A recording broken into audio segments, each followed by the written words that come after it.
Havíamos parado em qual questão mesmo? Ou o Tomé na semana passada não veio, né, Tomé? Você veio? Não veio, né, Tomé? Você ficou assistindo a gente pela internet, né, Tomé? Lá de Pirassununga. Qual que é, Tomé? 590. 590. Isso mesmo. É mesmo, Cícero? A Cícera estava escondida lá debaixo da mesa semana passada. É essa mesma questão?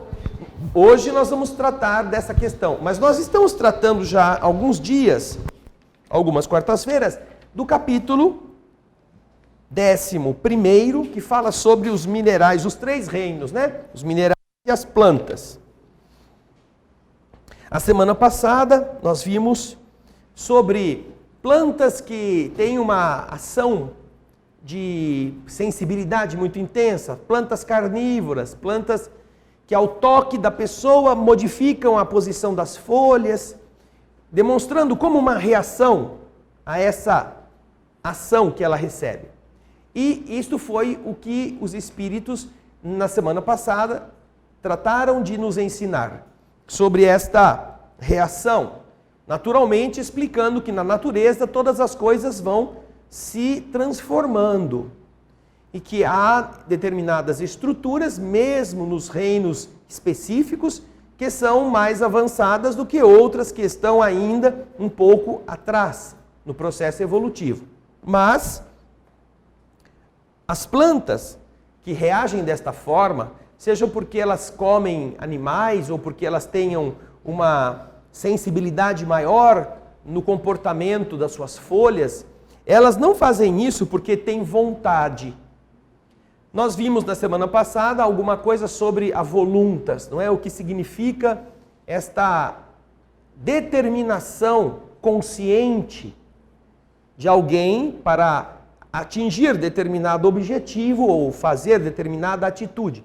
Você sabe escolher, mas vimos que isto é uma prerrogativa de seres que já tenham uma organização neuronal e cerebral capaz de recolher informações, de cadastrá-las, de equacioná-las e de compará-las. Isso não acontece no reino vegetal ainda. O reino vegetal não está dotado deste requinte evolutivo, como está o reino animal. Então, a ostra que se abre, como ele disse aqui, e todos os zoófitos não pensam.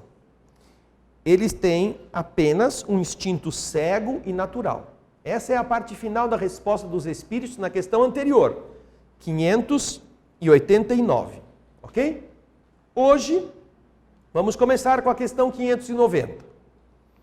Kardec e o Andrezinho vai colocar para nós na tela a questão 590. Não existe nas plantas, como nos animais, um instinto de conservação que as leve a procurar aquilo que lhes pode ser útil e a fugir daquilo que lhes pode prejudicar? Não existe. Como acontece nos animais, o que faz com que a planta busque algo que lhe seja útil dentro da visão da pergunta. Alguém não entendeu a pergunta? Levanta a mão quem não entendeu o que Kardec quer saber. Dentro dessa indagação, eu me recordo que certa vez nós íamos fazer a nossa festa de Natal em uma associação de bairro. E essa associação tem um zelador muito dedicado. Todo mundo o conhece, ele é bastante ativo. E quando estávamos montando a nossa festa, ele veio me contar que eles tiveram que quebrar boa parte do estacionamento da entrada onde nós parávamos os carros. Tiveram que derrubar árvores que tinham ali fazendo sombra. Realmente estava bem aberto, não havia muita sombra naquela época, coisa que nos anos anteriores havia bastante e protegia as pessoas que chegavam mais cedo na festa, chegavam 10h30, 11 horas, ficavam ali, na sombra. E nessa vez não havia. Então nós perguntamos, o que aconteceu com as árvores? Vocês arrebentaram tudo aqui, tiraram, fizeram uma reforma boa. Aí ele falou assim, sabe o que acontece? Estava dando uma infiltração, enchia de água aqui, entrava por baixo das coisas. Então nós fomos procurar por que estava acontecendo isso. E sabe o que a gente descobriu? Uma das árvores que havia aqui, se não me engano era uma seringueira, meteu a raiz dela dentro do tubo de PVC, onde a água passava, a água quando chovia, quando lavavam as coisas. Mas o tubo não estava colado? Estava. Mas a raizinha foi furando, entrou no tubo, e quando nós fomos dar conta do que estava fazendo, havia uns 4 metros de raiz dentro do tubo de PVC. Então nós tivemos que arrancar a raiz e aí a gente viu que o problema era causado pela raiz da árvore, que aí então nós resolvemos não ter mais o risco, não correr mais esse risco, e então resolvemos podar, arrancar a árvore, tirar todas essas raízes para não acontecer de novo. Então você imagina, quem foi o fofoqueiro que falou para essa maldita raiz que ali passava um cano de água? E que se ela conseguisse um jeitinho de entrar naquele caninho, ela ia beber água fácil. Quem será? Não é? Então, é essa característica que Kardec pergunta. Parece que esses bichinhos, ninguém conta para o rato na sua casa onde é que está a comida. Mas ele acha, não é? Eu sei que na casa de vocês não tem rato. Eu sei. Mas a rua está cheia, então de noite, às vezes os ratazanas, os camundongos saem buscando comida e eles vão passando pelos buraquinhos. Quem foi o fofoqueiro que contou que lá na sua casa tem um canto que guarda a ração do cachorro? Ou mesmo que tem um cachorro que deixa resto de ração e o rato de noite vai lá comer a ração do cachorro. Mas ele vai. Os animais, você sabe, têm o olfato, eles têm a fome e eles são guiados muito pelo odor. Mas as plantas não têm esse detalhe. Então, Kardec pergunta, será que não há para as plantas também alguma coisa de instinto semelhante ao dos animais? O que vocês acham? Vocês que estão aqui, eu já enrolei bastante para vocês terem tempo de ler a resposta, porque de verdade em casa ninguém lê. Mas aqui todo mundo é estudioso. O que vocês acham? Não acho nada ainda. Eu estou com o instinto da planta. Estou pensando, onde é que tem um cano aqui para me meter? As plantas têm instinto? Hein, Tomé, você que é botânico, biólogo, professor de biologia na escola, as plantas têm instinto, como o Kardec está perguntando? A planta não tem instinto. A planta não tem instinto, vocês ouviram o professor falando. Então explica o que acontece com a planta. A planta tem certos movimentos, né? Que são chamados tropismos, nastismos. Como que é? Tropismo? Tropismo. O que é tropismo? Tropismo quando ela se aproxima de alguma coisa e quando ela se aproxima, tropismo positivo. Quando ela se afasta, tropismo negativo. Por exemplo, uma planta plantada perto do muro, ela tende a crescer fugindo do muro, procurando o sol. Então, para o sol, ela tem tropismo positivo. Ok, ela vai em busca do sol. Vai em busca do sol. Mas se ela é uma trepadeira... Se ela é uma trepadeira, ela tem, nas gavinhas, ela tem uma sensibilidade, onde ela encosta, ela percebe que ali tem um suporte e ela se enrola. Então ela vai atrás do muro, né? Ela não vai querer fugir do muro, é isso? Né? Mas se o suporte estiver na sombra, ela vai fugir do suporte. Então, na verdade, o que você chama de tropismo é a inclinação das plantas para a luz. Certo. Não é? Que seria o tropismo positivo, enquanto que o tropismo negativo é o próprio das raízes. Certo. Não é? O fototropismo é aquele que faz a planta procurar a iluminação, porque ela sabe que ela precisa de luz para funcionar. A planta, vamos dizer assim, é uma bomba química. Essas bombas que fazem funcionar os sistemas de água ligadas na energia elétrica, As plantas também possuem uma bomba química, mas ligada na luz solar. Então, do mesmo modo que a planta, na parte aérea, procura a luz do sol, na sua parte terrestre, ela não tem fototropismo positivo. Ao contrário, não é, Tomé? É um fototropismo negativo. Mas isso não é instinto, então? Isso é instinto ou não é? Não é instinto. Tomé diz que não é. Vamos lá, quem vai se opor ao professor de biologia? Tem que ter argumento. É instinto ou não é instinto? Hein, Sônia? Você está com essa carinha sorridente aí. Vamos lá, Sônia. É instinto? Você que trabalha lá na empresa. Que eu li aqui que é uma também. forma de instinto mecânico. Um instinto mecânico. É instinto de trocar pneu, consertar motor, é isso, mecânico Não. assim? Não. É esse o mecânico? Hein? Não é? É alguma coisa que seria automático, um instinto, se a gente quiser chamá-lo de instinto, que é o que os espíritos respondem, não é? Pode ser considerado instinto dependendo do significado, da abrangência que você dê a essa palavra. Vamos ver a resposta dos espíritos à questão 590. Há, se quiser, uma espécie de instinto, dependendo da extensão que se dá a esse termo. Mas é puramente mecânico. Quando nas operações de química observais dois corpos se reunirem, é que se ajustam reciprocamente. Quer dizer, há afinidade entre eles. No entanto, não chamais a isso de instinto. Ninguém vai dizer assim que a água é a substância mais imoral que existe na natureza, porque ela é composta de uma relação bígama, em que um oxigênio acaba de braço dado com duas hidrogênias. Que pouca vergonha! Como podem duas gaiatas hidrogênias gostar do mesmo oxigênio, gordão daquele jeito? Até um O assim. Duas lambisgoinhas.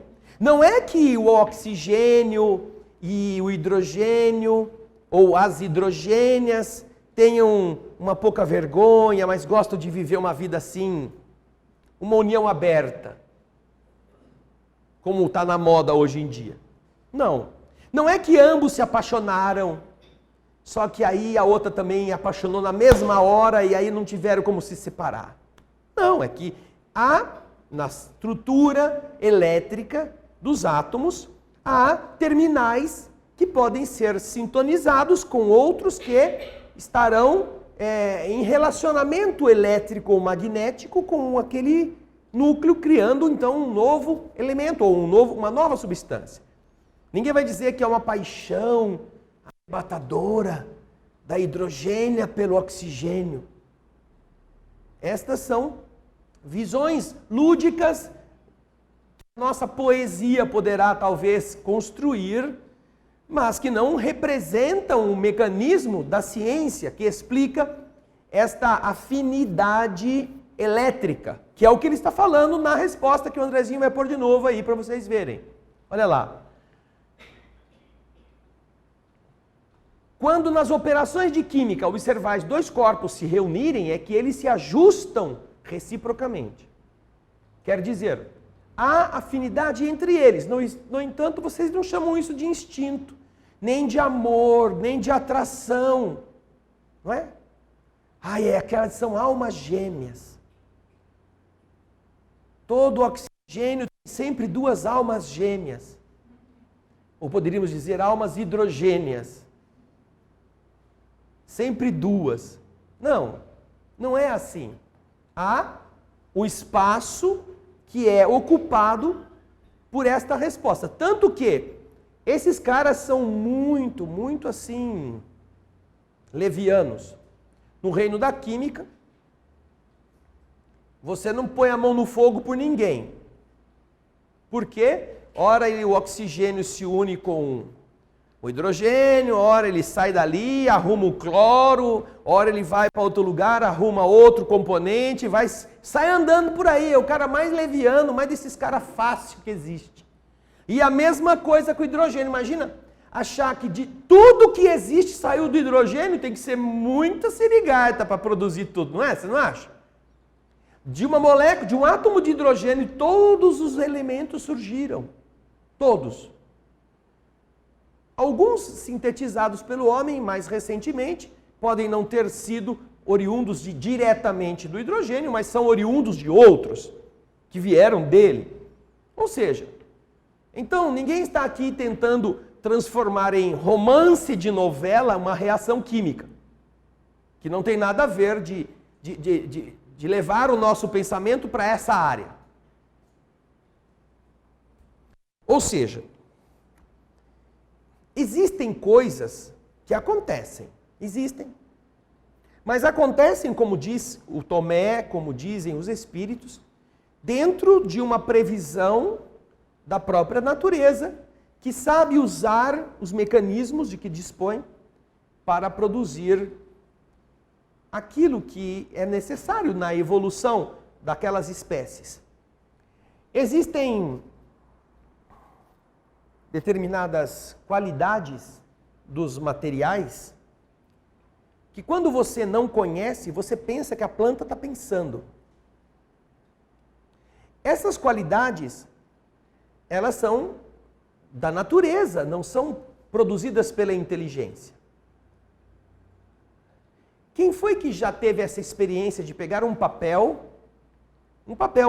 desses papéis de pão, colocar em cima da mesa, e depois de um certo... Às vezes o próprio papel da impressora. Quem tem impressora em casa aqui, levanta a mão. Isso. Vocês põem o papel na impressora, ele fica lá. Aí depois de um dia, 2 dias, uma semana, às vezes você não usou o papel todo ainda, aí você começa a perceber que o primeiro, que está logo em cima, começa a ficar desbeiçado. Ele começa a ficar assim, ele vai envergando. Não é? Alguém já viu isso? O papel vai ficando envergado. O que está acontecendo? Está revoltado que ninguém ainda usou ele. Vamos lá, fala aí, o Martim. Espera aí que chegar o microfone. O que está acontecendo com esse papel? Absorve umidade. Está absorvendo Umidade. E por causa disso ele está ficando todo alegre? Não, ele muda... Eletricamente ele muda a característica dele. O papel é feito de quê? Celulose. Celulose. Celulose é uma célula de que natureza? Vegetal. Vegetal. Não, a parede celular. É, mas é usada para o vegetal, não é? E quando você então usa isto para fazer um aglomerado para aquilo que a gente chama de papel, esta composição, depois de seca, se transforma em algo fino, resistente, sólido, mas ele não perdeu a sua característica original de celulose. E o que acontece com a celulose? Ela é muito permeável à umidade, ela é higroscópica.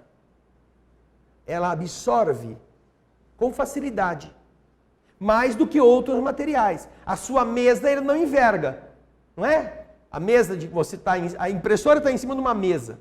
Você não chega uma semana depois a mesa está com as pernas levantadas assim, envergada. Não, a mesa está lá, firmona.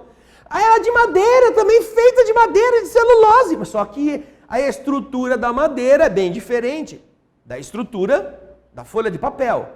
Ela vai sentir a umidade, só que ela vai começar a estufar, ela é mais grossa, a madeira vai ficar mais amolecida se a umidade for muito intensa, e ao invés de envergar, às vezes ela acaba desabando com o peso. Mas isso demora muito tempo, a folha de papel não. Então, quando a estrutura da célula que compõe o papel absorve a umidade de um dia chuvoso, como nós tivemos recentemente, não é? Então, a umidade agora estufa as células que estavam secas. Elas vão absorvendo e elas vão engordando. Elas vão ficando mais gordinhas. Como elas não estão muito bem distribuídas, é diferente do que está numa árvore, né, numa folha, aquelas partes onde elas estão ficando mais estufadas, elas começam a empurrar as outras. Né? Vai mais para lá que estou ficando gorda. Vai mais para lá, e vai todo mundo mais para lá, vai mais para lá. Mas a folha tem um corte no fim, elas não conseguem cair da folha. Então, elas vão alterando a posição delas na folha, e a folha, então, vai tendo que administrar isso, ela vai ficando, né? Vai ficando cada vez nas pontas para onde está indo a progressão do enchimento, da hidratação, ela vai ficando assim, mais arredondada, ela às vezes fica meio oscilante, assim, meio torta, né, irregular, mas ela vai mudando a posição. Então, essa é uma reação que não é porque você não deu bola para ela, porque você não está usando, ela está na boca agora para ser impressa e você não manda se imprimir nada, nem um documentinho. Não, ela está assim, porque as moléculas ou as células estão absorvendo a umidade. Quando ressecar de novo o ambiente, isso volta, ela volta naturalmente a uma posição anterior, sem você precisar fazer esforço. Outras plantas utilizam esse método para uma coisa interessante. Existe uma planta cuja semente ela é como se fosse uma espiral. Sabe furadeira? Você vai pôr um quadro na parede, fazer um furo. Ela tem uma estria. E esta semente, ela tem uma posição estriada e bicuda. Só que a parte superior tem uma aleta, assim ó, uma aleta. Então o que acontece? Quando ela cai da árvore, ela cai assim, né? Geralmente cai assim no chão, né? Desse jeito aqui. Aí umedece, quando umedece, essa aleta começa a se contrair, porque ela vai se expandindo. Então ela começa a levantar o bico da semente. Ela vai se contraindo, a aleta vai começando a fazer esse movimento assim, ó. Ela está aqui, a aleta, ela começa a se contrair, vai fazendo esse movimento, começa a levantar. O bico da semente começa a embicar na terra. Começa a fazer isso.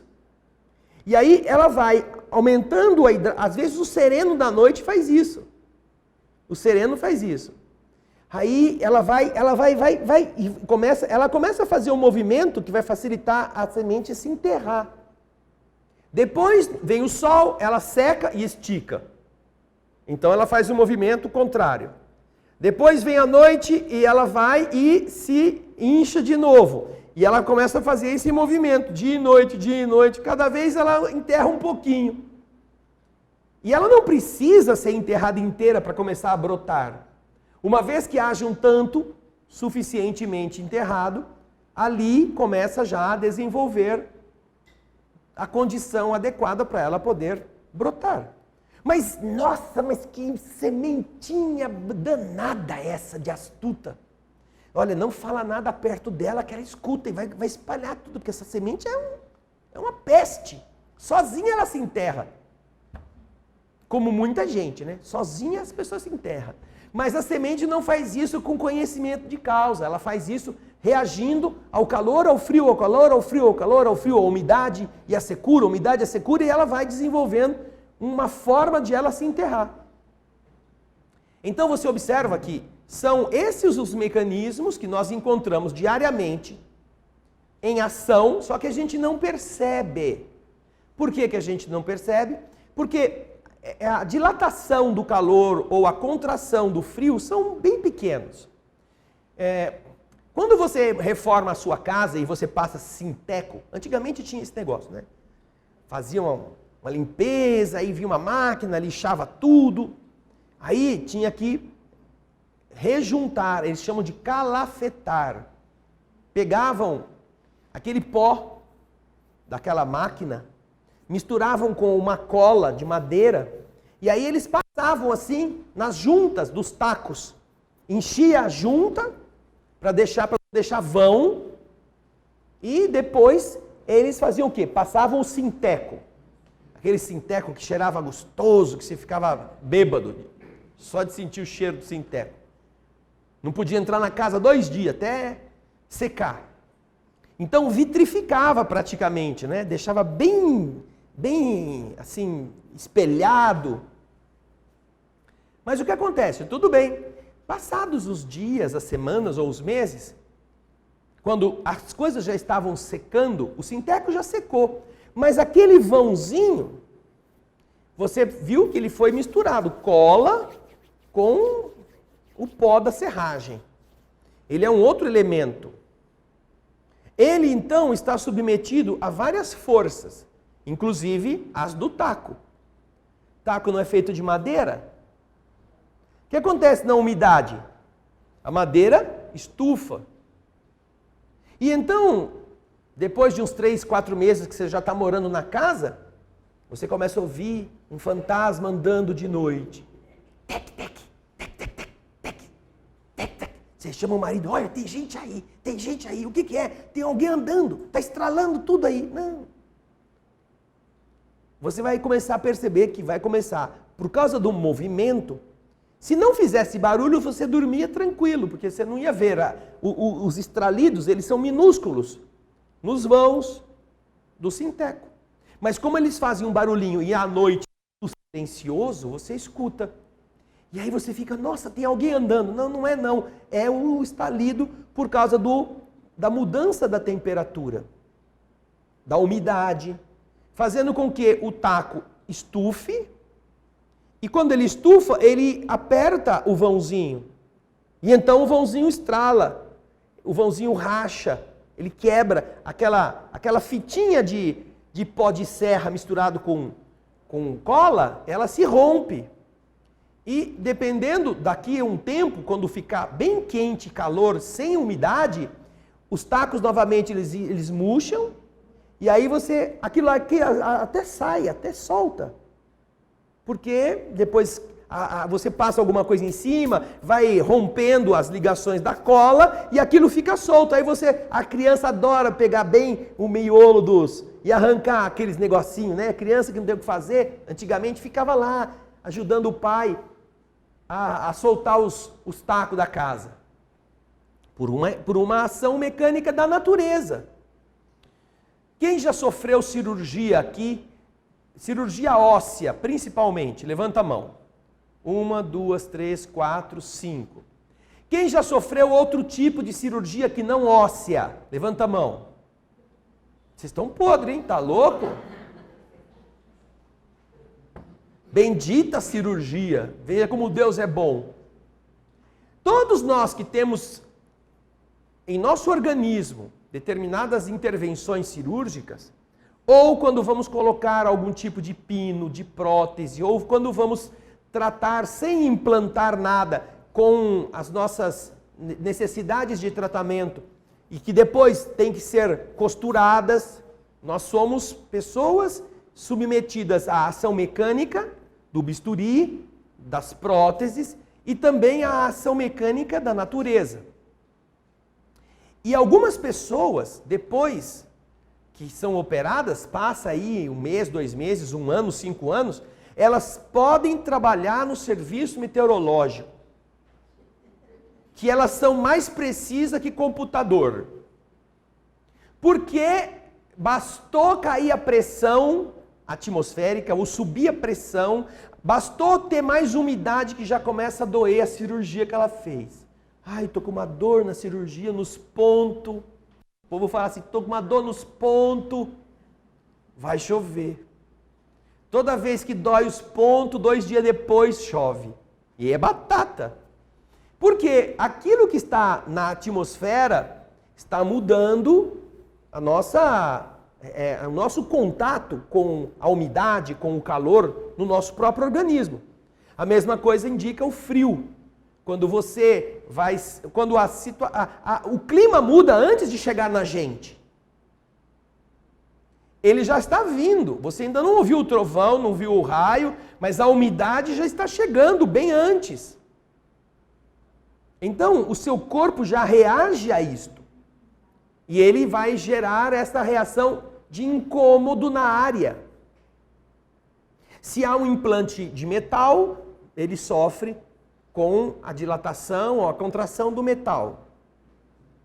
Se há uma cicatriz, a cicatriz às vezes ela está presa com barbantinhos dos médicos, aqueles pontos que são reabsorvidos depois.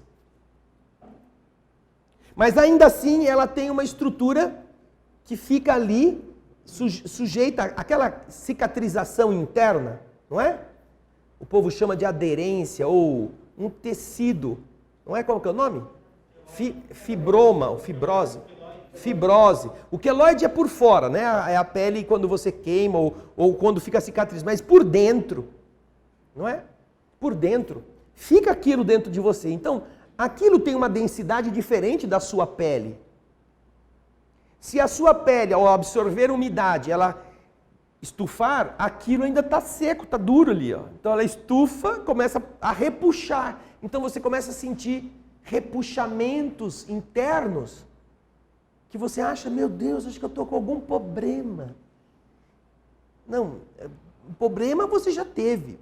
O que ficou aí, agora está administrando. Algumas pessoas depois precisam de alguns anos fazer cirurgias para diminuir isso, mas isso é um fruto de uma alteração que não tem nada a ver inteligente. É a reação do corpo ou da natureza aos nossos aos gases e às pressões que nos circundam, ok? Alguma pergunta, alguma dúvida sobre este tema? Espera aí, espera chegar sempre o microfone. Martim, levanta a mão, aí o Felipe leva aí. Gaspar, olha lá o desesperado lá. Ó. Não, é que eu fui tirar daqui, eu apertei, desliguei. Isso, agora ele já ligou. Nesse caso, não são os terminais nervosos expostos, a pele foi cortada, a pele que tinha alguma certa ordem normal, ao ser cortada fica exposto ao terminal nervoso, fica a flor da pele. Essa sensibilidade é que dá essa sensação, não é isso? Isso quando você está falando das coisas da superfície da pele, né?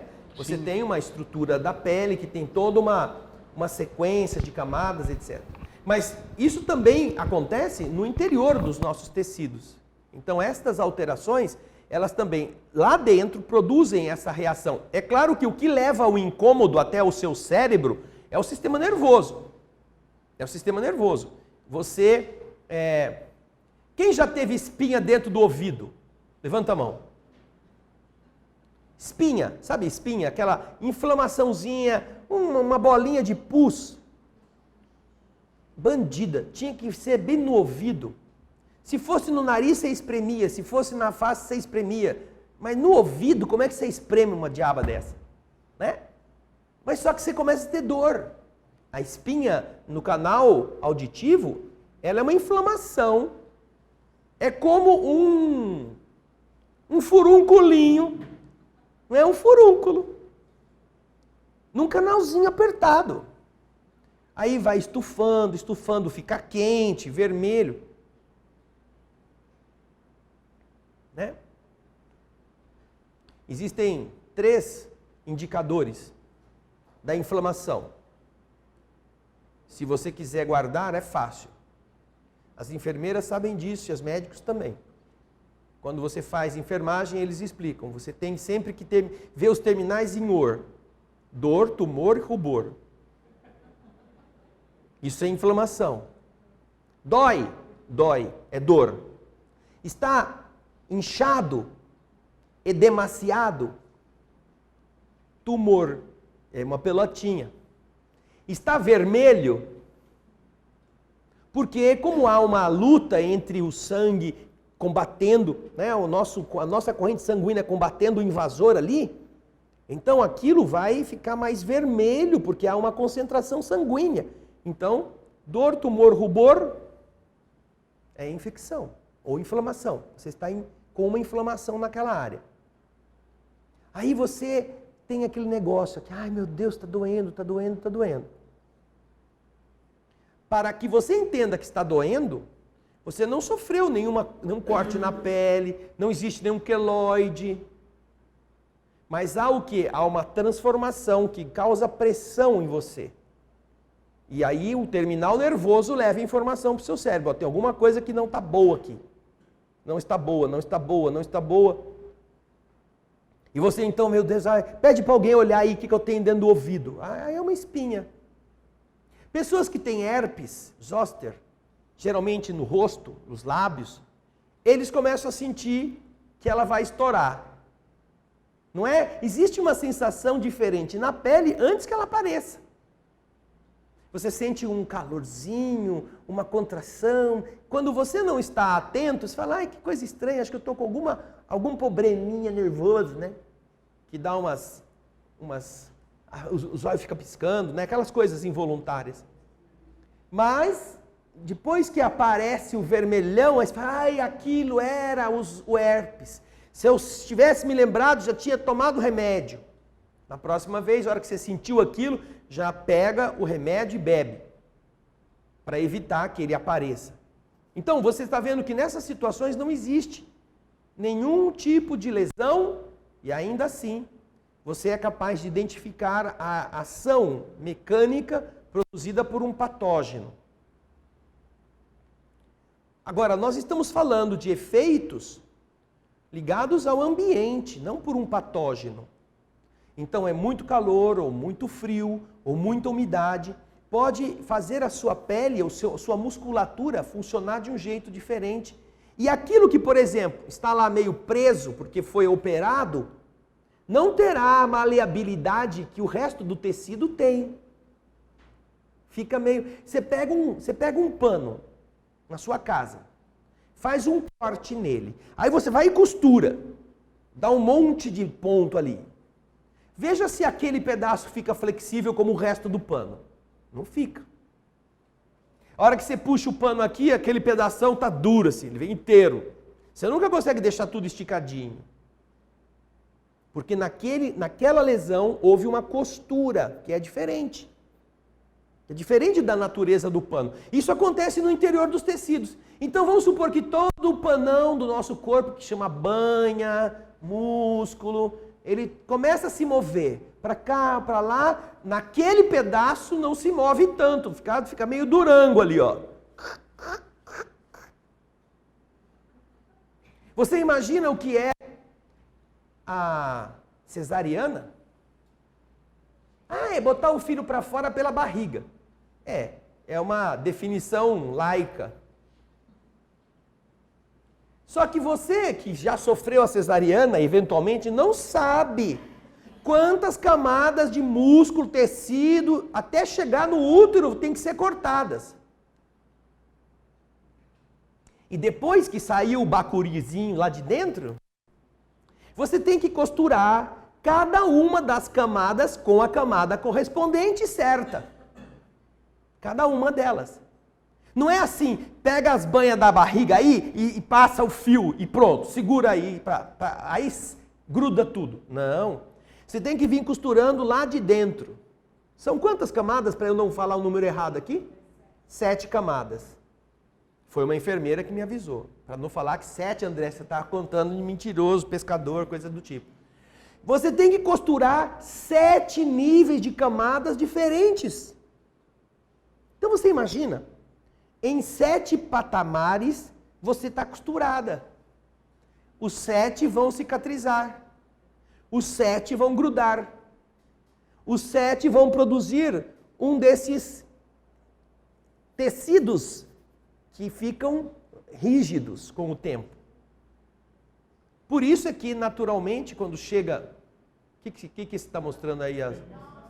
As 3 trabalhando? Estão costurando, estão costurando as camadas. Olha, elas adoram costurar a camada. Ainda tem uma enfermeira aí no meio, já viu, né? Então, você vê que se você teve uma criança pelo sistema da cesariana, certamente, numa situação de modificação atmosférica em que você seja mais sensível, você vai sentir alguma pontada, alguma contração nessa musculatura uterina. Alguma das mulheres que passou por isso se recorda de ter sentido? Levanta a mão. O que você sentiu, Ana Paula? Espera aí. A sensação não foi tanto de dor, mas assim, conforme você endireita o corpo, a sensação é de que aquilo puxou e vai abrir de novo. Isso. Então a dor não é tanto, é mais essa sensação de que incômodo, é o parece incômodo de que está abrindo de novo. Sim. Quem mais sentiu já aí? Levanta a mão. A Sônia disse que sentiu. O que você sentiu, Sônia? Repuxar também. Repuxar. Dá a impressão que se você fizer muito, vai abrir. É, se você Cê fazer, vai sair um tombar outro filho muito, que ainda é. não foi gerado, né? Vai pular. É. Alguém teve alguma outra sensação, alguma mulher teve outra sensação que não fosse essa?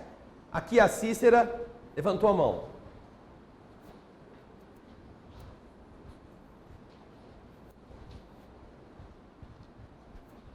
Eu tinha coceira. Quando mudava o tempo, onde fosse, eu sabia porque começava a coçar a incisão. A incisão começava a dar coceira. é. O Andrezinho tem esse problema. Andrezinho, agora que operou, ele tá com a luva dele. Mostra lá, Gaspar. O cara tá cheio de luva, deixa o tripé aí, Gaspar. O Andrezinho, agora a gente olha ele, tá assim, com o dedo enfiado assim, ó, coçando aquele negócio lá. Ó. E agora ele tá com... Já não tem mais... já não tem mais o pino, não tem mais, né, o ferimento, mas coça. E ele sente quando a coisa vai chover. Mas alguma mulher já teve alguma outra sensação diferente do que a coceira, do que o repuxar? Aqui a Sueli está levantando o lápis. Ai, eu acho que para andar assim no começo, é como se você andasse encolhida, né? Eu tinha que endireitar o corpo, porque parece que está te repuxando tudo para dentro. Então, a posição, né? Difícil a gente acertar a postura. Sim. No começo, até algum tempo. Tem que lutar mesmo para acertar a postura do corpo. Então, essa é o resultado do tecido que está grudando, e depois de ele ter grudado, ele está ali, né? É que nem solda. Vocês já notaram que a solda, quando você solda uma folha de metal na outra, a solda enruga o metal? Ela é muito quente, ela fica até mais forte do que o próprio metal, mas ela enruga o metal, ela fica... Né? Se você quiser esticar o metal, a solda não deixa. Então, é uma solda biológica que o próprio organismo produz, mas ela deixa uma crosta diferente, é um tecido diferente, é um tecido menos nobre do que o tecido que era o anterior que estava lá. Ele é menos nobre. A função dele é ser mais rígido para segurar a estrutura da pele. Como acontece quando você tem um corte na pele ou uma queimadura, a pele que vem depois ela é diferente, ela fica um pouco... Tanto que fica uma cicatriz, às vezes fica até um calombinho na cicatriz, né? Bem, vamos para a questão 591, então. Quando você fez a cesariana, teve esse problema também, Valdiner? Valdiner quer contar qual foi a sensação do útero dele. Vai lá, Valdiner, conta para nós. A minha dificuldade e preocupação aqui com relação à planta e fatores mecânicos, etc. Como é que fica, como você disse, aquela raizinha foi até dentro do cano, puxou a água. Por exemplo, coco da Bahia. O coco, o que tem? Puxa água, quando eu estava na roça, eu cortei um pé de coqueiro para saber como é que eu não vi nada de cano que levasse a água para dentro do coco. Tomei uma surra enorme do meu pai porque cortei o coqueiro. Como é que explica essa água sair? Você não viu porque você não tinha olhos de ver, nem ouvidos de ouvir. Mas apanhei. Não, seu pai também não tinha olhos de ver nem ouvidos de ouvir, ele só sabia que funcionava. Mas se você levar aquilo ao microscópio, você vai ver um monte de cano. Todas as plantas estão em seu processo de abastecimento, estão repletas de microcânulos, que são os capilares, são os vasos capilares. Nós também temos capilares, mas isso é também da estrutura da planta. Você tem o tronco, que é circundado por uma casca morta. Aquilo que você vê no tronco é uma casca morta. Xilema, não é, ô Tomé? Acorda o Tomé aí. Você estava dormindo. É o xilema. Vaso lenhoso. Vaso lenhoso. E o floema É o liberiano, é o que vem com a seiva. com a seiva já elaborada. Quando você corta a árvore, você corta o xilema e corta o floema, que são os vasos que são responsáveis por levar e trazer as seivas. Só que eles são tão pequenininhos que você não percebe. Quando você leva isso ao microscópio, você vê a porosidade. E dependendo do tronco, dependendo da espécie, mesmo sem estar no microscópio, você vê. Façam esse teste. Você está com muita sede num lugar onde não tem água, mas tem bastante bananeira. Corte o tronco da bananeira a mais ou menos 30 centímetros do chão. E aí, com um pedaço de pau, vá batendo no miolo da bananeira. Faça como se a bananeira fosse um copo grande. Em 10 minutos está cheio d'água. E você pode beber. Essa água é aquela que veio das raízes da bananeira, que continuam a fluir. E como você fez um oco, a água vai se concentrar nesse oco. Antes ela ia para a folha, agora vai ficar ali. Entendeu?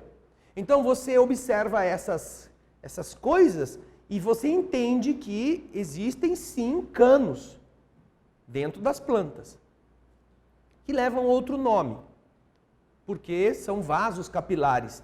E uma coisa interessante, e acontece não apenas na planta, a diferença de pressão, essas são as coisas bonitas da ciência. Quando você tem um canudo, você vai tomar um suco na padaria. O canudo tem a espessura menor do que a de um dedo. Você põe o canudo no suco, o suco não sobe sozinho pelo canudo. Não sobe.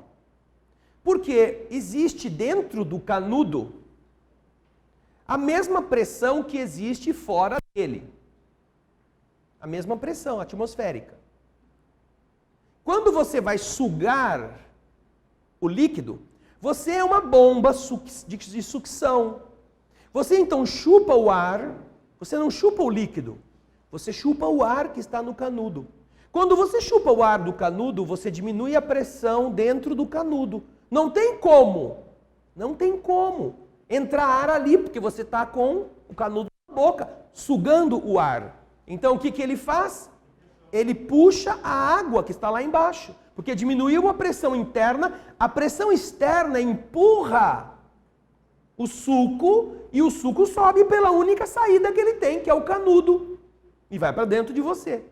Esse é o mecanismo de você sugar com o canudo. Você diminui a pressão interna e então o suco é empurrado pela atmosfera para vir para dentro de você. Só que acontece uma coisa.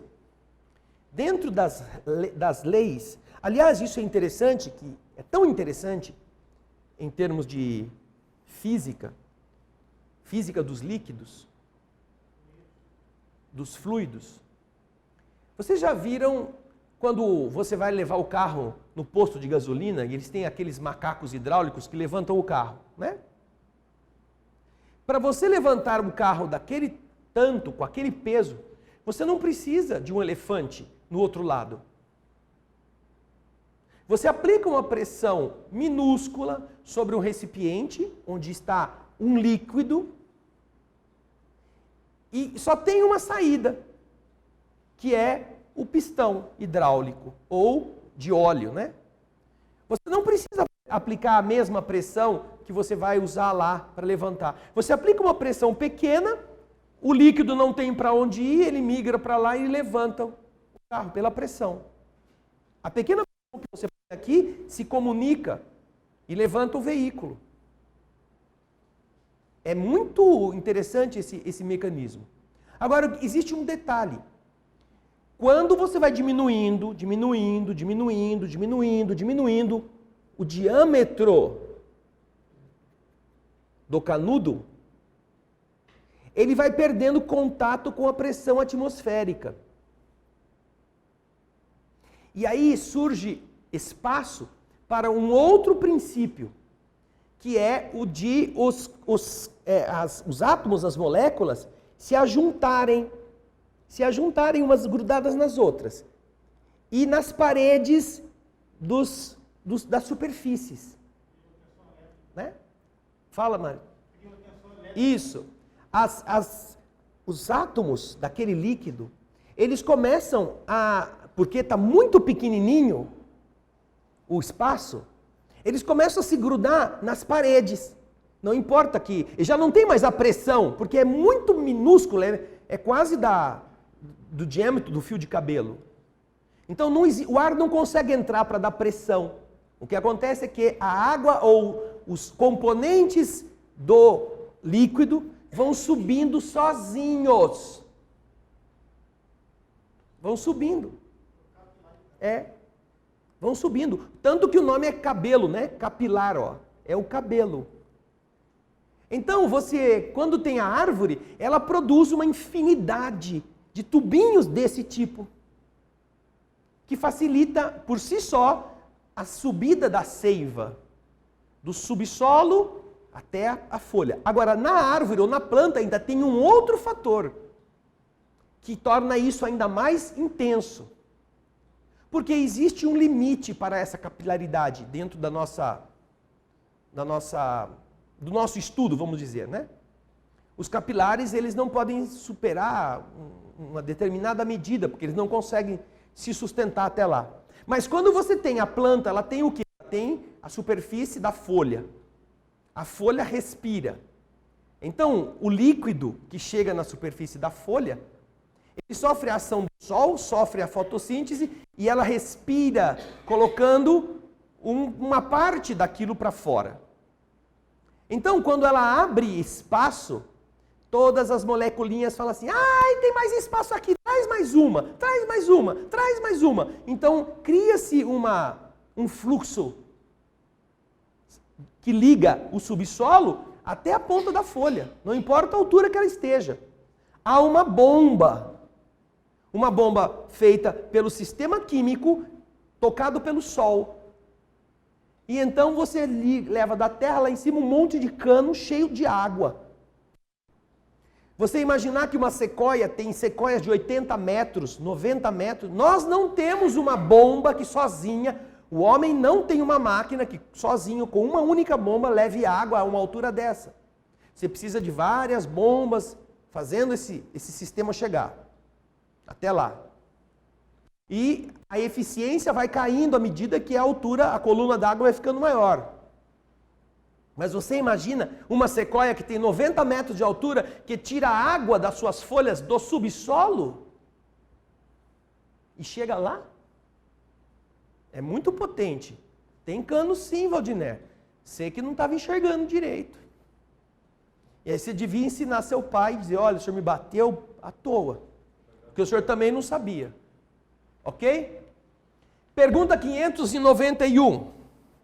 Você que nos assiste, são mais de 1000 pessoas, você também pode participar com a gente através do nosso e-mail. Você pode enviar um e-mail, pode participar pelo Hangouts. Nós temos um endereço eletrônico que você vai ver na tela. Esse você pode usar para mandar a sua participação, a sua saudação, se você não tiver pergunta. Ou pode adicioná-lo e solicitar que nós também o façamos com o seu endereço eletrônico para você ter uma área de texto aí na tela. Espera aí um pouquinho só, deixa só o Andrezinho terminar de mostrar. Antes da pergunta 591, nós vamos para a Mara. A Mara aqui levantou a mão. Ó, filma bem isso aí, Gaspar. Filma bem, porque isso é raro. Ela dorme de vez em quando aqui lá na segunda-feira. Ai, meu Deus. Vai lá, Marinha. É uma experiência que eu fiz em casa e agora estou entendendo o que aconteceu. Eu ganhei 2 mudinhas diferentes de plantas. Botei em dois vasinhos separados. Mas uma de uma qualidade deu mais. Então, eu botei 2 de uma qualidade e uma numa terceira lá. Essa terceira era suculenta, o nome dela. Sim. Um tipo de suculenta lá. Mas ela começa a soltar, ela solta as folhinhas e a folhinha é uma muda. Então, eu peguei, botei junto com aquelas que eram 2. A sozinha desenvolveu, que foi uma maravilha. A suculenta que eu coloquei junto com a outra, aniquilou a outra muda. Agora eu estou entendendo, porque ela precisava de mais água do que a outra mudinha. Uma das 3 que a Mara está explicando se chama suculenta. É uma planta que suga água com muita água. Com bastante sede, né? E aí ela colocou a folhinha dessa suculenta, a própria suculenta, quando você tira a folha e enterra, ela nasce Ela dali. nasce de novo. Então o que aconteceu que a Mara disse? Quando eu peguei as folhas dessa suculenta e coloquei nos vasinhos das outras, as outras morreram. É isso mesmo. Morreram de quê? De sede. Sede. Né? Foi. Sabe quando você recebe um parente na sua casa que come porque é guloso? E você come de dia, de tarde, de noite, de madrugada, você acorda no dia seguinte e não tem comida. Mas eu acabei de comprar, fui fazer o mercado ontem. E aconteceu no seu vaso isso.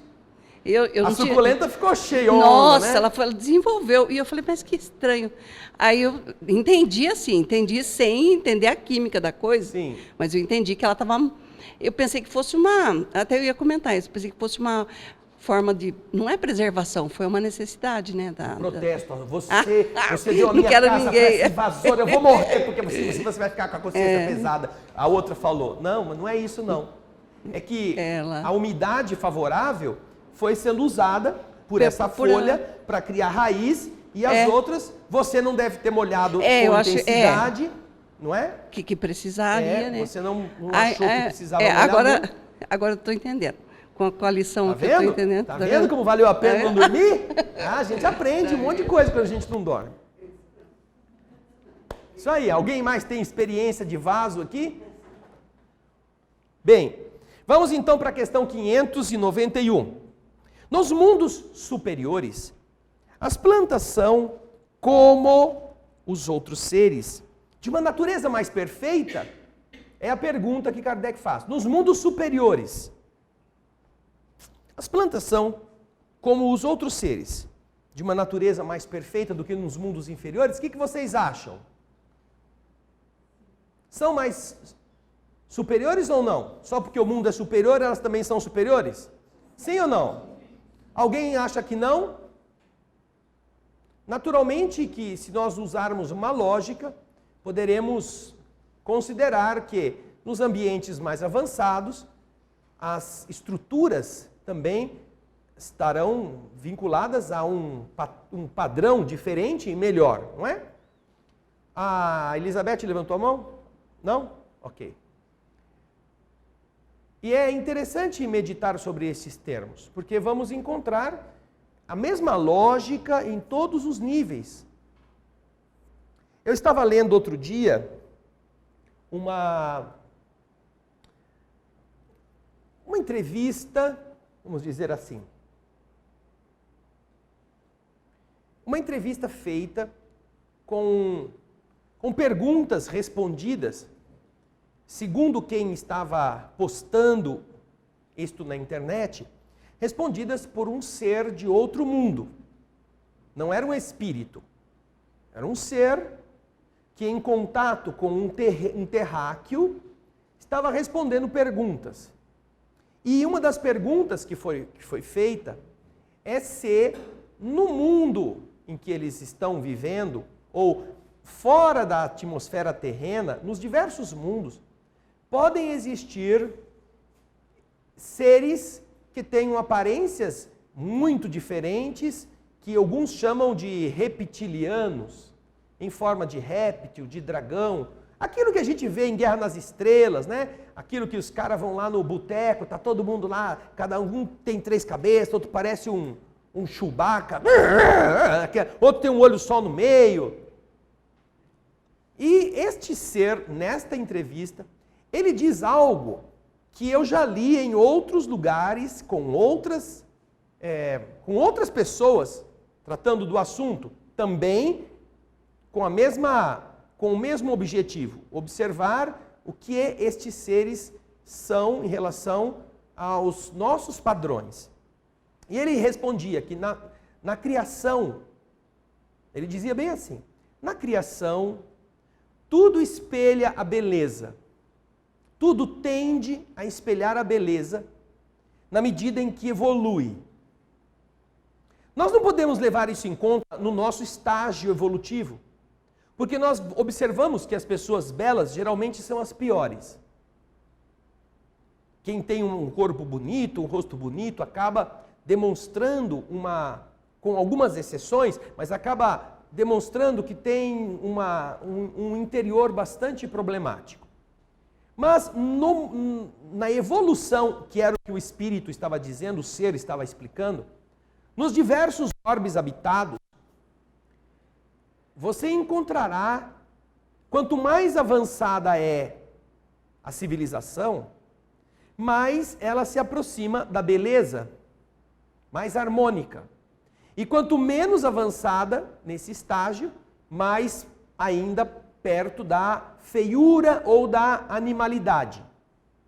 E que então existem sim seres que se apresentam com a aparência de répteis, que possuem conhecimento que lhes dá a capacidade de fazer naves, etc., e viajar, conhecimento, mas que ainda não detêm uma evolução suficientemente grande para que possam ter uma aparência que seja menos assustadora, vamos dizer assim. É uma resposta muito compatível com os princípios do próprio universo. Não querendo dizer com isso que se tratem de criaturas malévolas, maléficas. Mas vamos fazer um paralelo aqui. Quando as caravelas chegaram no Império Inca, Azteca, elas eram naves extremamente avançadas para aquele povo. Aquele povo tinha uma cultura de muitos séculos, mas ainda não tinha atingido o requinte da engenharia que vinha visitá-los ali pela primeira vez. Naus, caravelas, velames, pessoas vestidas com uma roupa diferente, altas, com uma pele mais branca, usando armaduras, umas coisas estranhas para aquele povo, que eram todos baixotinhos, assim, né, da própria etnia. Ou quando os portugueses chegaram no Brasil e encontraram os índios viram aquelas coisas, aquelas naus, aqueles homens cheios de bota alta, chapéuzão, cheio de pena, descendo com aquelas cruzes para tomar a posse em nome de Portugal. Aí ficaram amigos. E os índios deram riquezas e os portugueses deram espelhinho, miçanga. Se você pensar, os ignorantes eram os autóctones, eram os índios. E os cultos eram os que chegavam. Mas qual foi a atitude? Os cultos devastaram os pobres dos ignorantes. Tomaram tudo que eles tinham, mataram, depredaram e roubaram as suas riquezas e levaram para a casa deles.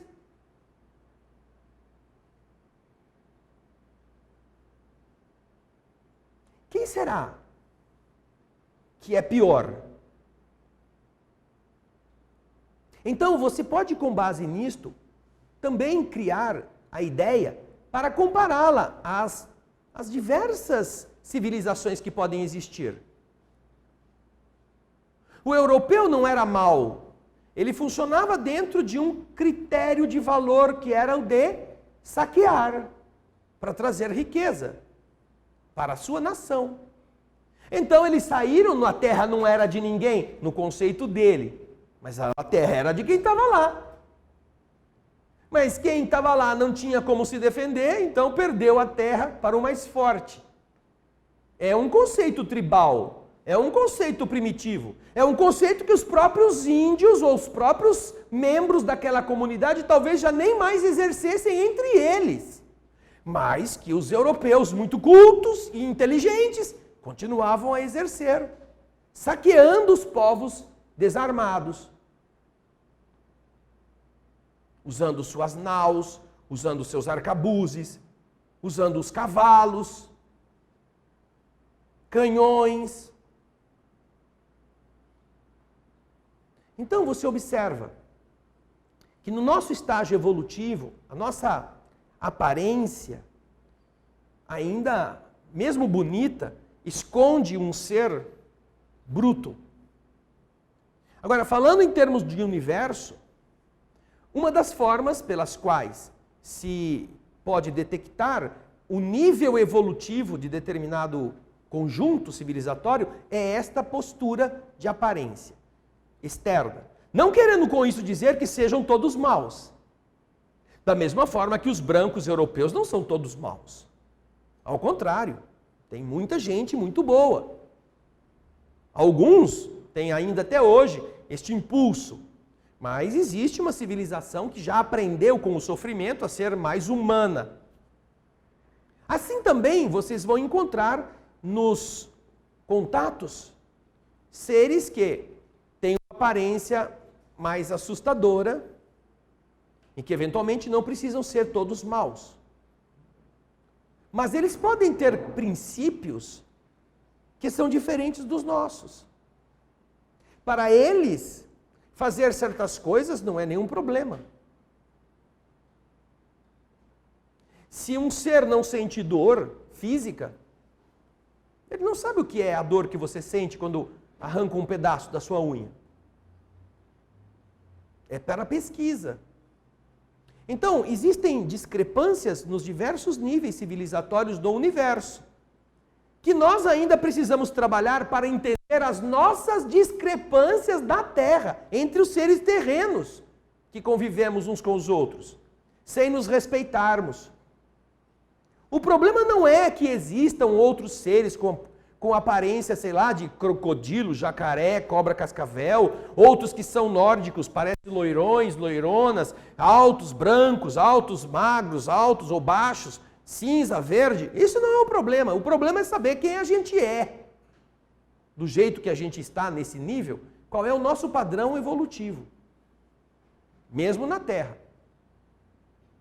Então, quando você fala sobre o que Kardec está querendo saber, a evolução das plantas e de outros seres em mundos melhores, elas têm uma aparência melhor do que aqui?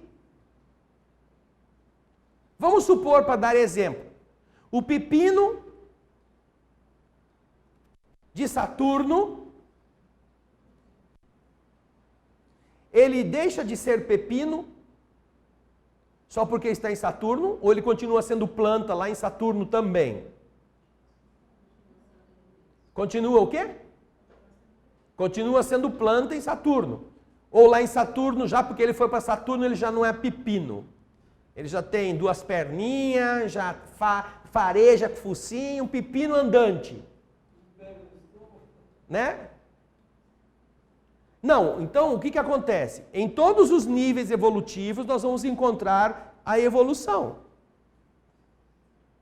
Não quer dizer que se você pegar uma planta aqui, um pepino, e transportá-lo para Saturno e plantar em Saturno, ele vai nascer. Nós estamos fazendo uma correspondência de espécies vegetais, cada uma em seu ambiente, aqui e lá. Apesar de ser um mundo, vamos considerá-lo assim, mais avançado do que o nosso, não significa que lá não exista vida mineral, vida vegetal ou vida animal. Não significa. É o que os espíritos estão respondendo. Antes disso, alguém quer fazer alguma pergunta, algum comentário sobre esta indagação que Kardec faz? Cícera.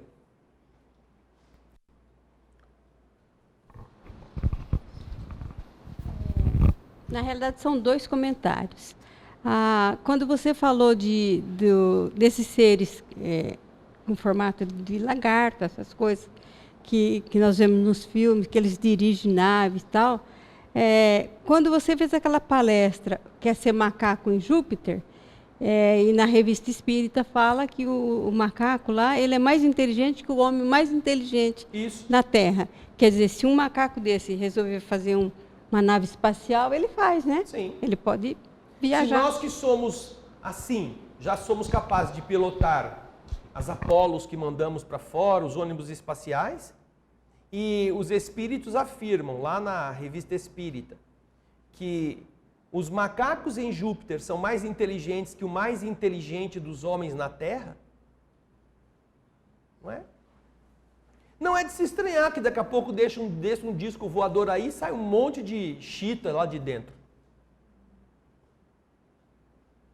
Ou seja, são seres mais capazes do que nós aqui, em termos de evolução intelectual, mas lá são macacos. Isso mesmo. Espera aí que o Felipe Folgado já foi procurar um banco para se sentar. A culpa é do Gaspar. Vai lá. Agora, falando de beleza, em vários livros espíritas, a gente lê sobre as plantas, que elas têm luz própria, quer dizer... Então, dá para entender também, a eletricidade lá vibra muito mais rápido, por isso que elas são lampadinha à noite. Isso, mas você está citando uma coisa que acontece no plano espiritual da Terra. É verdade. Geralmente, os relatos que os espíritos nos fazem dessas belezas são ainda na estrutura de níveis evolutivos na própria Terra. Agora, você já imaginou como devem ser se na Terra, nas regiões onde estão essas colônias e mais para cima, já são exuberantes e lindas? Já imaginou o que deve ser a planta lá no... Você nunca vai encontrar uma tiririca em Júpiter. Nunca. Não é? Aqui, ó. O Valdiner. Mas agora me confundiu inteiro, porque... Que bom, Valdiner. Vai lá. Os animais não têm inteligência, o macaco é mais inteligente que o mais inteligente homem? Lá em Júpiter. Tá, mas e a relação de inteligência? Lá em Júpiter.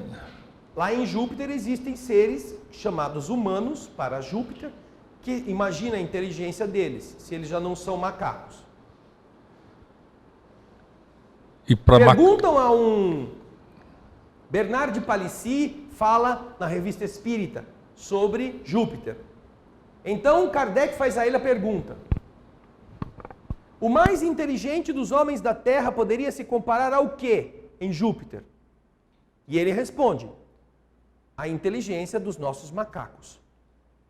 Em Júpiter.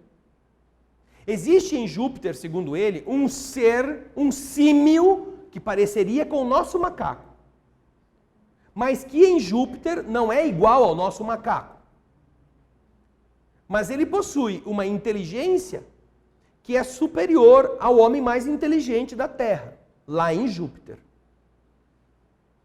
Agora, se um macaco em Júpiter é mais inteligente que a Terra, imagina quem já é ser humano em Júpiter, não é? Capacidade, não só a inteligência, mas a sabedoria, o conhecimento, a autodeterminação, o autodomínio, não é? Entendeu como que é a comparação que ele faz nos dois ambientes? Vai lá, Elaine.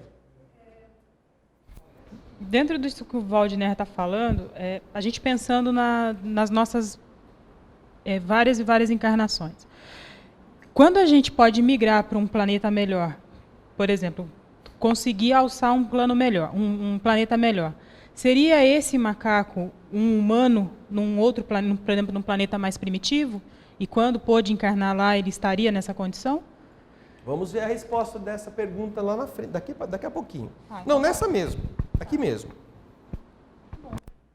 Você regride nos níveis em que já atingiu? Você regride? Você não regride. Se você já está num estágio hominal, você já venceu o estágio vegetal na sua evolução.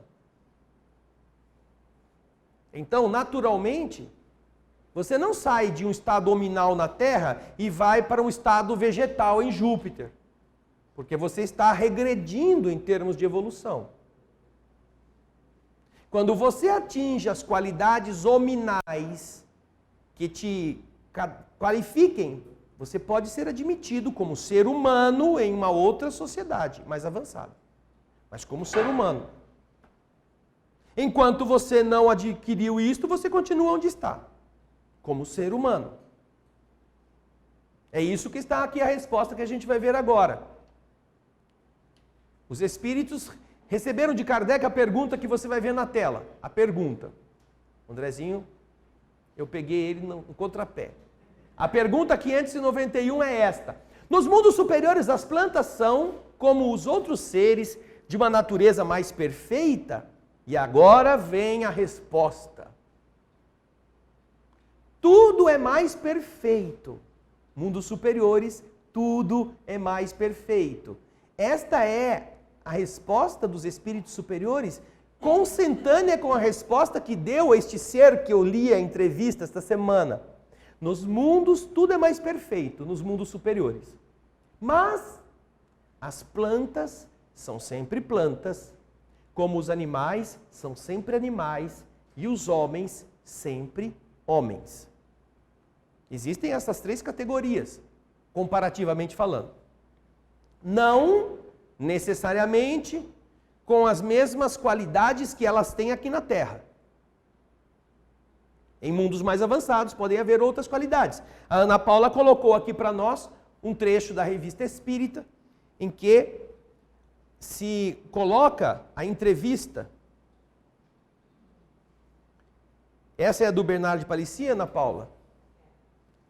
Habitações do planeta Júpiter.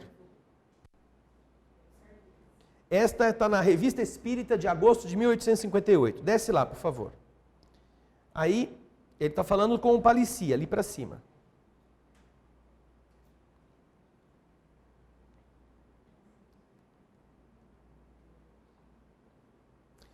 E eu acho que é nessa entrevista aqui que ele diz que em Júpiter existem 5 grupos civilizatórios humanos. 5. Nem em Júpiter existe democracia. Assim, todo mundo igual, todo mundo fala do mesmo jeito, todo mundo mora no mesmo estilo de casa. Não, não. Eu digo democracia nesse sentido, né? Civilização, todos... Não, existem 5 grupos com pensamentos diferentes, com hábitos diferentes, talvez com línguas que tenham contatos, mas que tenham características próprias. Não se tornou uma só humanidade de Júpiter, por mais avançado que seja esse plano. E aí, ele diz assim: nada falta a essas moradias. Ele está falando das moradias. Nem mesmo o encanto do verde e das flores. Falo de uma vegetação sem exemplo entre vocês, de plantas, de arbustos mesmo, destinados pela natureza de seus órgãos a respirar, a se alimentar, a viver e a se reproduzir no ar. Nós temos, disse o mesmo Espírito, dessas moitas de flores enormes, das quais não poderíeis imaginar nem as formas, nem as nuances, e de uma leveza de tecido que as torna quase transparentes. Balançando no ar, onde longas folhas as sustêm, e armadas de gavinhas semelhantes às da videira, se reúnem em nuvens de 1000 tintas, ou se dispersam ao sabor do vento, e preparam um encantador espetáculo aos passeadores das cidades que estão lá embaixo. Existem cidades flutuantes e existem cidades na superfície. Imagina a graça dessas jangadas de verdura, desses jardins flutuantes que nossa vontade pode fazer e desfazer e que duram, às vezes, toda uma estação. Nossa vontade pode fazer ou desfazer. O querer dos habitantes produz estas coisas. Longas fiadas de cipó, de ramo florido, se destacam dessas alturas e pendem até a terra. Pencas enormes se agitam, sacudindo seus perfumes e suas pétalas que se desfolham. Os espíritos que atravessam o ar aí se detêm na passagem. É um lugar de repouso e de reencontro, e querendo-se um meio de transporte para arrematar a viagem sem fadiga e em companhia. Você senta lá numa dessas jangadas e vai, sem ter que ir andando ou flutuando para o seu destino. Um outro espírito estava sentado em uma dessas flores no momento em que eu o evoquei. Kardec evoca o espírito Moser. E o espírito Moser se apresenta na reunião da Sociedade Espírita de Paris. E Kardec lhe pergunta: o que você estava fazendo no momento em que eu o evoquei? E o Moser responde: eu estava meditando sentado sobre a pétala de uma flor, quando ouvi o seu chamado. Imagina o tamanho da flor, meditar sobre a pétala de uma flor. O que significam estes hábitos? E em uma dessas entrevistas, não sei se está nessa, eles dizem que, Bernard de Palissy diz que em Júpiter, você planta a muda, vamos supor que fosse uma trepadeira florida. Você planta e ela começa a subir de acordo com a sua vontade no muro. Você quer preencher uma parte do muro, deixar a janela sem a folha, só emoldurada com aquela planta, e quando ela atingir o estágio que você quer, você ordena e ela para de crescer. E fica daquele tamanho, desse jeito. A Ana Paula está colocando aqui. A grande janela da direita apresenta um exemplo de gênero de ornamentação. Uma de suas bordas não é outra coisa senão um caniço enorme do qual se conservam as folhas. Ocorre o mesmo com o coroamento da janela principal, que apresenta a forma de claves de sol. Estão falando da casa de Moser, em Júpiter. São plantas sarmentosas. O que são sarmentos? Hein? Sarmentosas. Escrevam aí, vocês não têm papel? Sarmentosas. São plantas sarmentosas, são plantas que têm cipós. A videira é uma planta sarmentosa. Ela é constituída de cipós. São os sarmentos. São plantas sarmentosas enlaçadas e petrificadas. E por esse procedimento que eles obtêm a maioria dos coroamentos de edifícios, de grades e de balaústres. Frequentemente mesmo, a planta é colocada na parede, com as suas raízes. Enfia ela na parede da casa, em condições de crescer livremente. Ela cresce, se desenvolve, suas folhas desabrocham ao acaso. E o artista não a congela no lugar, senão quando adquiriu todo o desenvolvimento desejado para a ornamentação do edifício. A casa de Bernard de Palissy é quase toda decorada desse jeito. Mas aquilo é planta, não é? Não é a tia Maria que adorava plantar rosa, que agora é tão boa que foi para Júpiter e virou uma trepadeira lá na parede da casa. Virou agora uma roseira que cresce. Não. A tia Maria, se for para Júpiter, continua sendo tia Maria, um espírito em Júpiter, espírito humano. E há muitas referências a esse respeito. Ontem, eu estou lendo um livro escrito pela doutora Marlene Severino Nobre, que fala sobre seu relacionamento com Chico, Meus Pedaços do Espelho. E ela tem um longo período de vida em comum, arquivando passagens que ela teve com o Chico pessoalmente e coisas que outros tiveram com o Chico, que ela conta naqueles focos de temas que ela aborda. E ontem, essa madrugada, eu estava lendo o livro e achei interessante, porque Chico conta a ela que certa noite o espírito André Luiz retirou-o do corpo e levou-o a um planeta mais avançado. Ele não disse qual é, ou pelo menos ela não cita. E que quando chegou lá, André Luiz mostrou que nesse planeta, os homens que lá viviam tinham adestrado os símios, que trabalhavam como pedreiros na construção deles neste mundo. Eram então os operários daquele mundo, os animais que tinham sido adestrados para prestar serviços aos homens daquele orbe, que não precisariam fazer as coisas pesadas.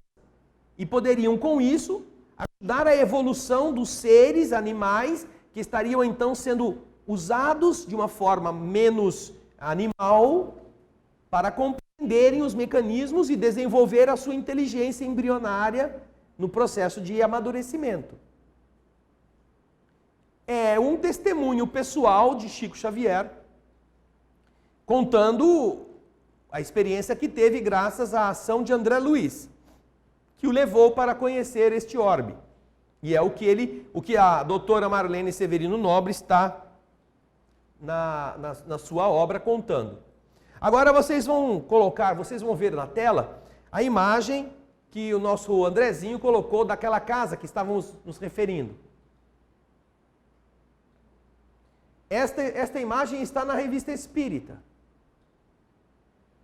Eu vou apagar a luz daqui do salão para ficar mais fácil para vocês poderem... Dá para apagar a luz aí, o Vanderlei?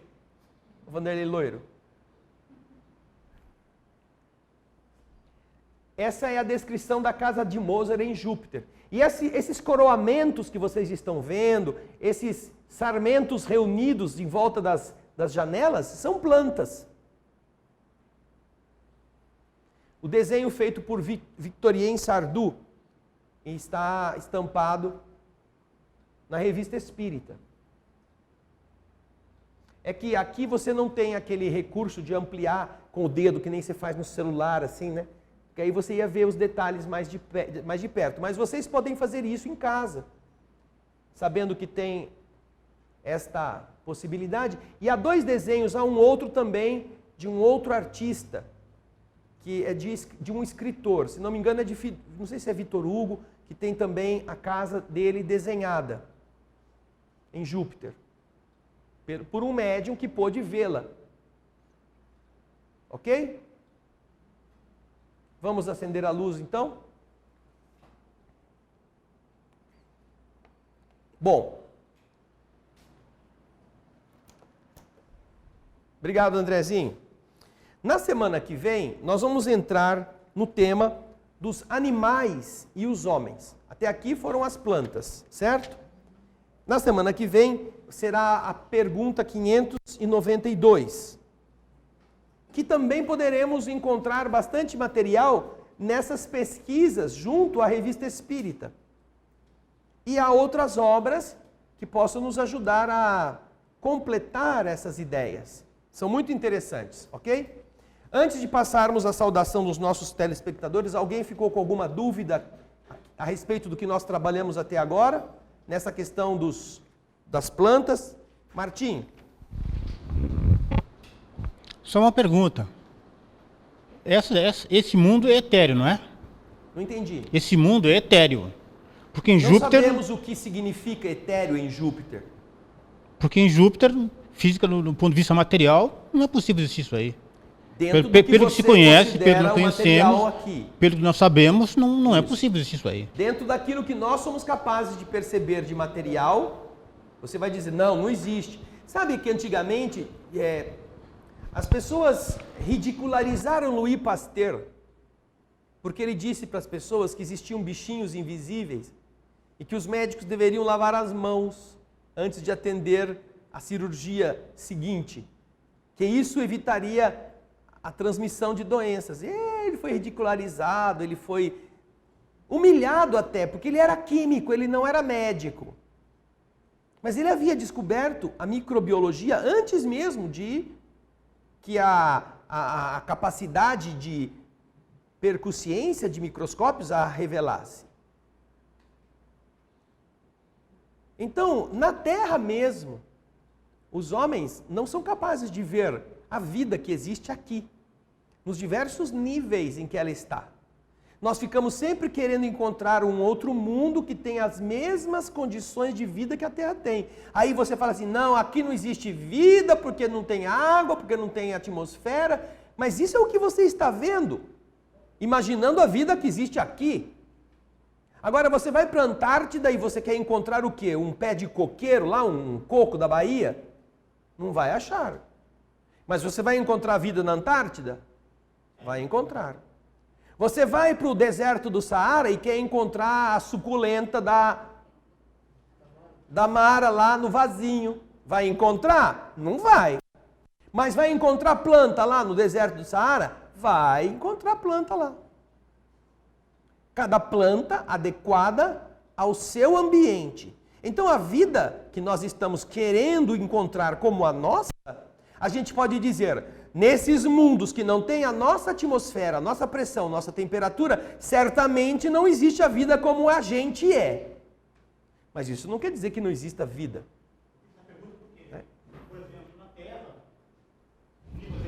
Chegou o microfone? Agora fala. No mundo espiritual, existe essa correlação de outros seres vivendo numa outra frequência, percebido num outro nível, o mundo etéreo. Isso. Agora, em relação ao mundo físico de Júpiter... Existe também. E eles dizem que lá, as pessoas que têm encarnação em Júpiter, elas têm um corpo tão sutil que parece que você cobriu uma estátua com tule.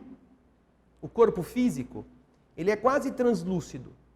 E as pessoas podem ver-se através dele. Mas você define quanto tempo você quer viver lá. Então chega um momento que você, agora eu vou voltar para o outro lado. Ou seja, existe o outro lado. Então você faz uma festa, reúne a família, se despede de todo mundo e morre.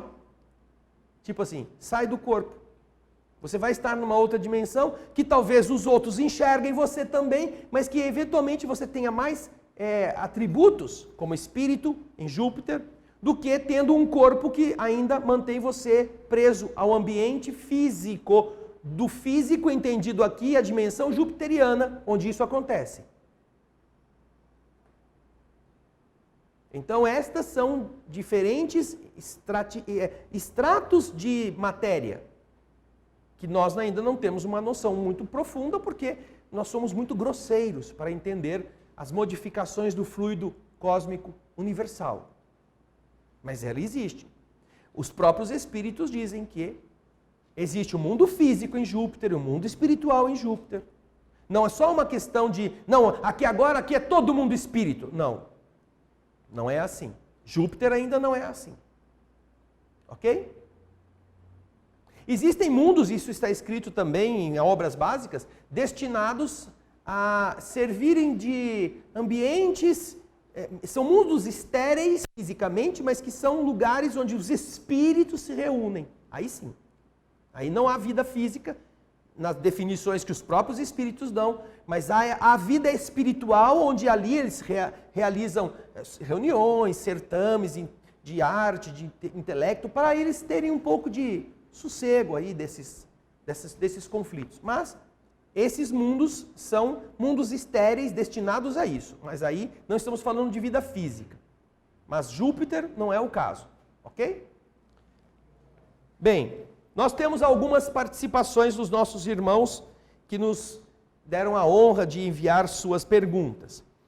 Temos de Campinas a Socorro Sarkis, que diz assim: trata-se de uma analogia com o organismo humano?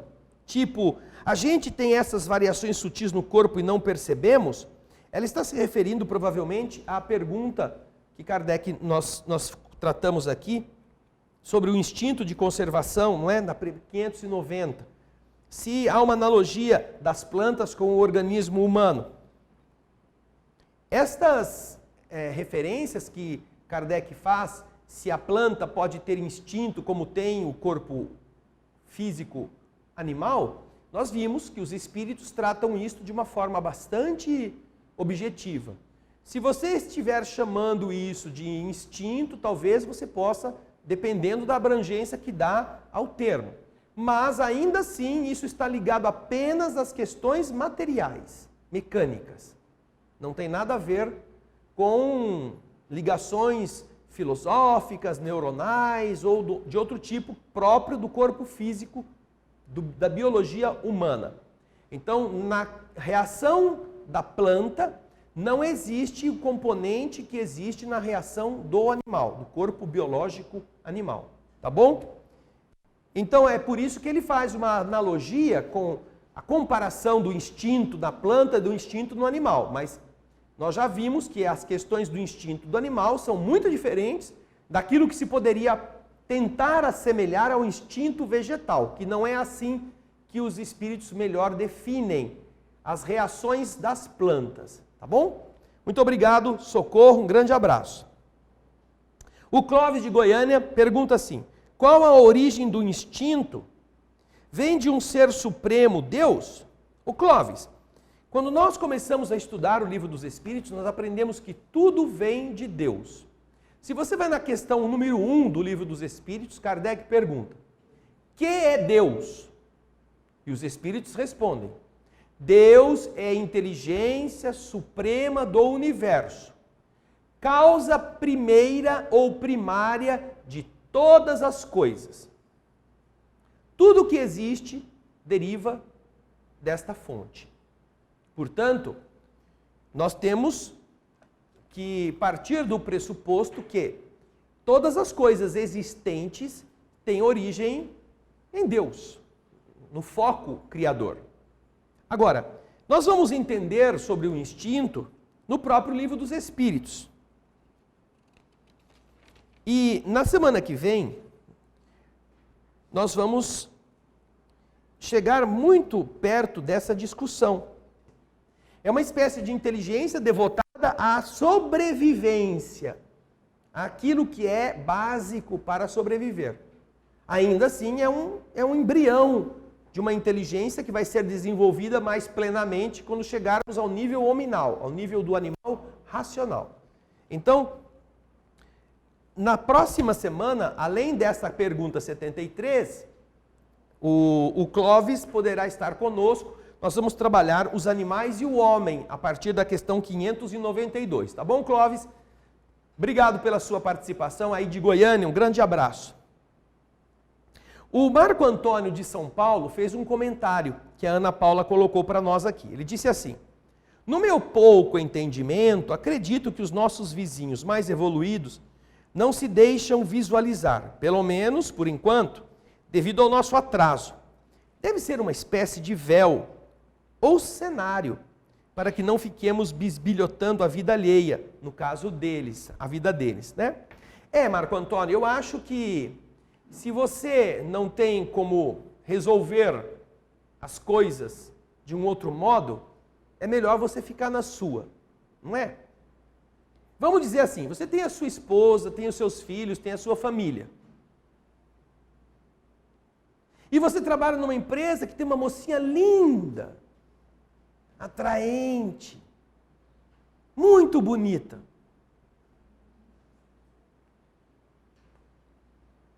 De duas uma. Deveria ser assim, né? De duas uma. Ou você termina a sua relação afetiva com a sua esposa, acaba com seus filhos, abandona tudo e aí vai tentar uma vida diferente com aquela lambisgoiazinha recheada. Ou então você fala assim, não, eu já estou bom, minha idade já não está mais para essas emoções, deixa essa mocinha sossegada, que eu vou continuar com a paz da minha casa, da minha família, dos meus filhos, vou ficar... O que eu vou fazer? Ela vai querer uma família, ela vai querer uma casa, vai querer filho, né? Você já tem. Você quer começar tudo de novo do zero? Fica com a sua. Então, mais ou menos, eu acho que, como você, né? Se você se declarar, você vai ter que enfrentar as consequências de um relacionamento cósmico com uma outra raça. Todo mundo vai ter medo, todo mundo vai ter dúvida, ninguém vai saber direito como é, vai virar um alvoroço que você causou.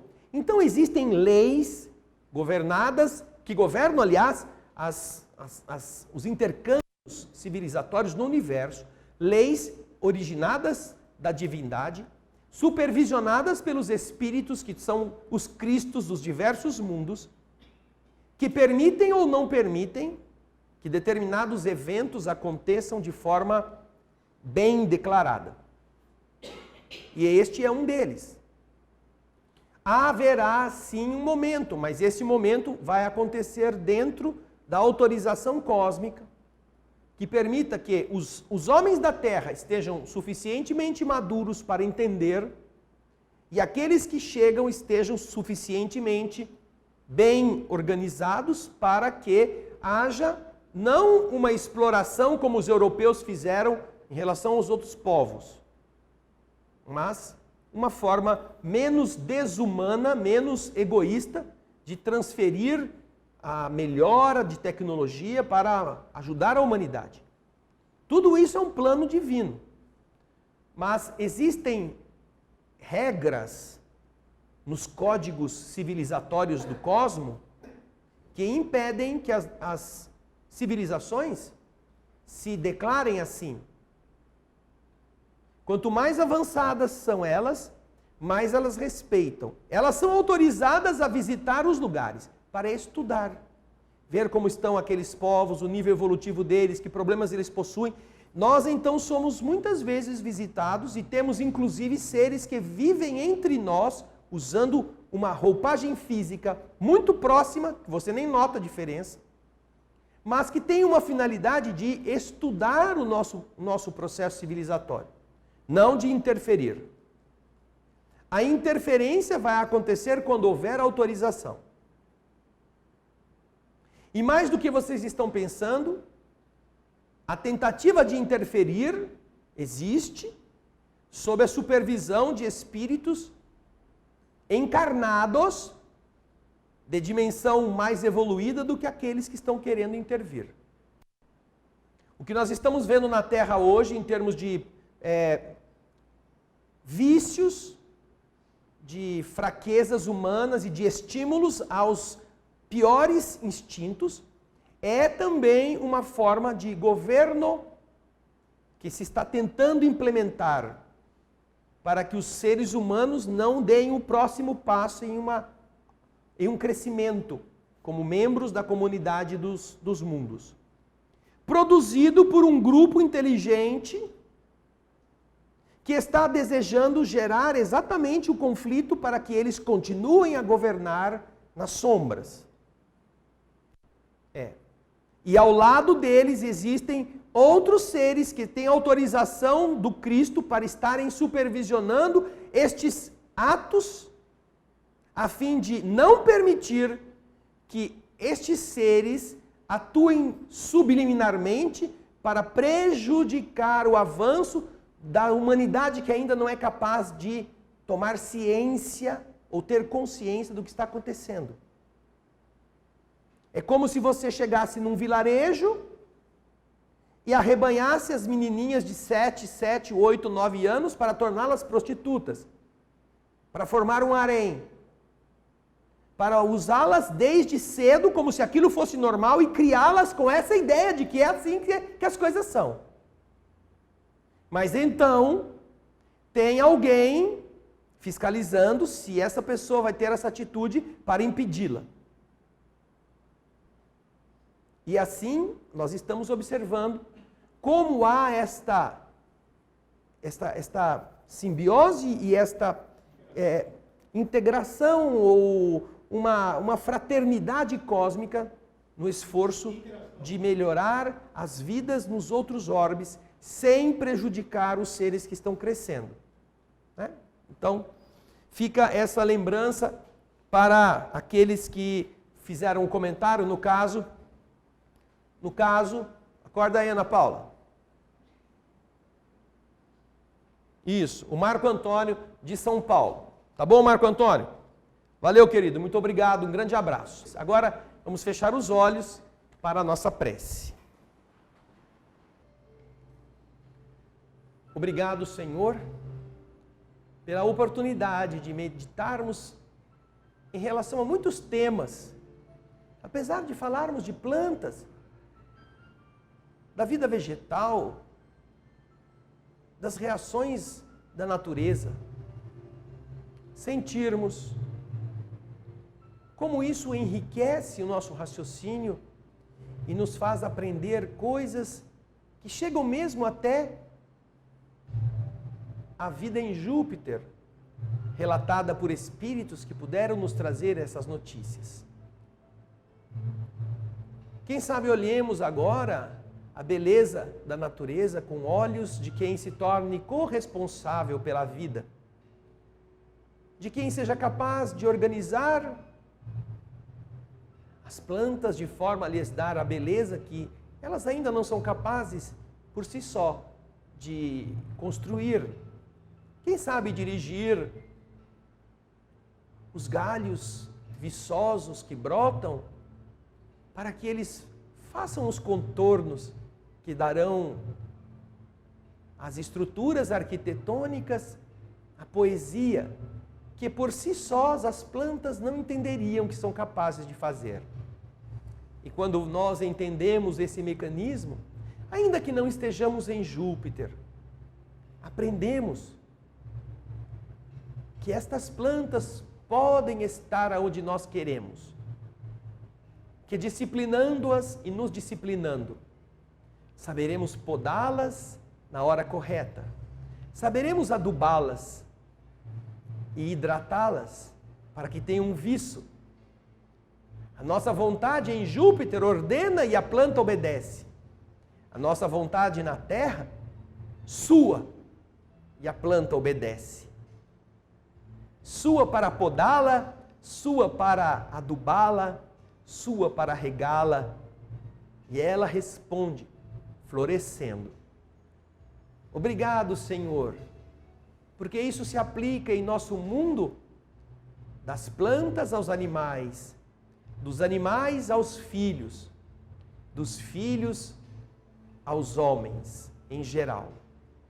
Quando nós nos dedicamos, nós transformamos o panorama que nos envolve.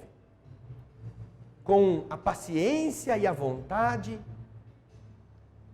o mundo continuará sendo a terra. Mas quem sabe, este que está lutando, reúna condições para, em uma vida não muito distante, já poder ser promovido a um mundo melhor. Com muita gratidão a todos os que nos assistem, a todos os que participaram, estão orando conosco, vibrando pela paz e pela harmonia, pela beleza, tanto dos homens e mulheres da terra, quanto de todos os seres que fazem parte das humanidades que estão nos apoiando na melhoria, na construção de uma sociedade mais justa, que nos protegem da nossa própria ignorância. A nossa prece abraça no sentido fraterno da coletividade nascida do coração da divindade, que se une na renovação do bem e na iluminação do mal. Aceita, Senhor, a oração que deixamos aos teus pés e aos pés de todos estes seres encarnados, desencarnados, das diversas dimensões. Pai nosso,